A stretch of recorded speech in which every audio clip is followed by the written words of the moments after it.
प्यारे बच्चों, स्वागत है आपका हमारे YouTube channel read into basic school. आज आपको कक्षा 6 की अभ्यास 7 भी पढ़ाएंगे। 7 भी पढ़ने से पहले कुछ महत्वपूर्ण चीज़ें हैं, उसके बाद जान लीजिए।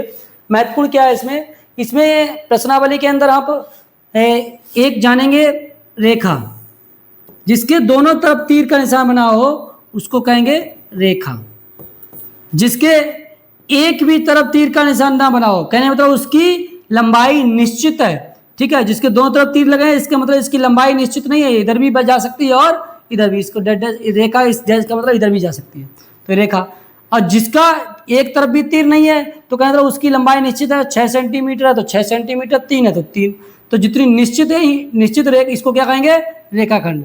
जिसकी लंबाई निश्चित हो उसे क्या कहेंगे? रेखाखंड। किरण, इसे एक तरफ तीर ना लगो दूसरे तरफ तीर लगा हो तो इसको क्या कहते हैं? किरण। ठीक है, तो ये चीजों के बारे में जानकारी इस प्रश्नावली में। तो इस प्रश्नावली को आगे पढ़ते हैं। जिसके दोनों तरफ बढ़ सकती है जो रेखा उसको कहते हैं रेखा। जिसकी जितना है उतना ही रहे, बिल्कुल 1 मिलीमीटर भी ना बढ़े, उसको कहेंगे रेखाखंड, जो निश्चित होती है। किरण, जो केवल एक तरफ बढ़ पाए दूसरी तरफ ना बढ़ पाए उसे किरण कहते हैं। ठीक है, पहला सवाल है, अपनी अभ्यास पुस्तिका में एक रेखा खींचिए।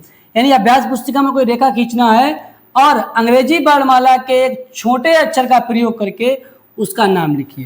यानी अंग्रेजी वर्णमाला का छोटे अक्षर का प्रयोग करके उसका नाम लिखें। छोटा अक्षर प्रयोग करना है, जैसे हम लिखे दे रहे हैं, जैसे एक रेखा ये खींच लिया।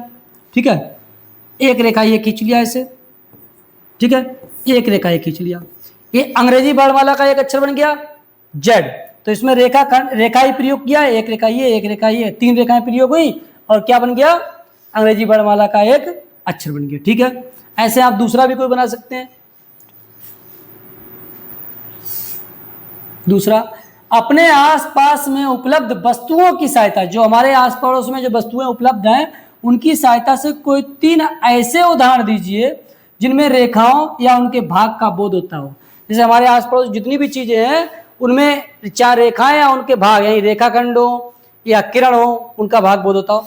जैसे हमारा सबसे पहले आसपास, जैसे हम लोग क्या है, ये बोर्ड भी ले लिया, श्यामपट्ट ले लिया, तो इसकी क्या है?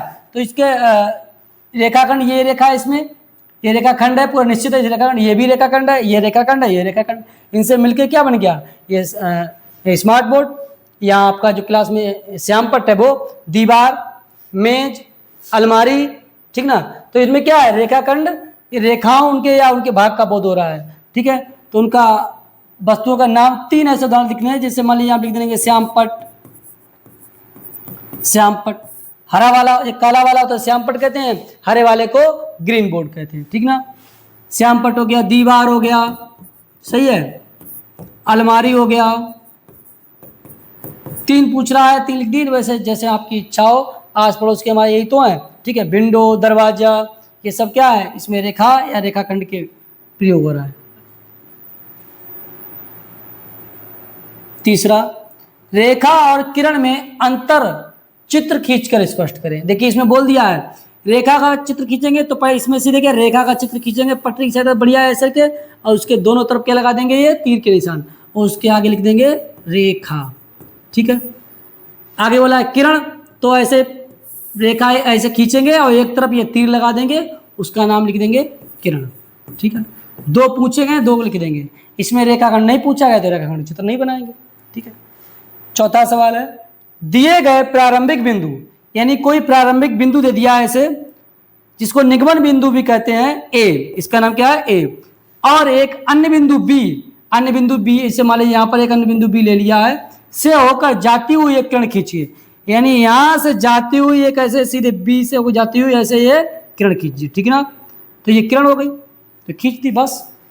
बिंदु है, इससे इधर नहीं खींचेंगे क्योंकि यहां से निगमन बिंदु है, ये प्रारंभिक बिंदु है, और इसके ए से बी पे जाती हुई एक किरण खींचना है। किरण मतलब यहां जाती हुई आगे के तीर लगा देंगे। किरण का एक तरफ तीर लगता है ना, तीर का चिन्ह तो ये बन गया। ठीक है,